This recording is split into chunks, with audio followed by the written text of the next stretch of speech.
Hello friends, welcome to VR home chef. ఇడ్లీ పిండితోని శాండ్విచ్ని ఎలా తయారు చేయాలో చూపించబోతున్నానండి. చాలా టేస్టీ అండ్ హెల్తీ వేలో క్విక్గా చేసుకుందాం.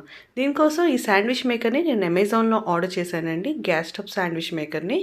దీనిలోని ఇలా చక్కగా ఆయిల్ వేసి లైట్గా గ్రీస్ చేసి ఒక హాఫ్ గరిటె వరకు ఇడ్లీ పిండిని వేసుకొని ఆనియన్స్, క్యాప్సికమ్, క్యారెట్, కొంచెం కొత్తిమీరని వేసుకొని ఇంకొక హాఫ్ గరిటె వరకు పిండిని వేసుకుని మొత్తం పైన టాపింగ్స్ అన్నిటిని క్లోజ్ చేసేసుకోండి.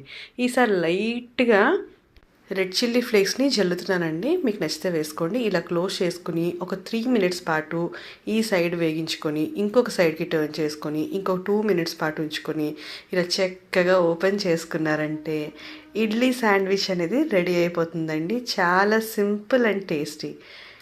చూసారు కదా ఎలా రెడీ అయిందో. దీన్ని కట్ చేసుకొని ఇలా పిల్లలకి పెట్టారంటే ఇంట్రెస్టింగ్గా ఈజీగా వెజిటేబుల్స్తో పాటు తినేస్తారు. ట్రై చేసి కమెంట్ చేయండి.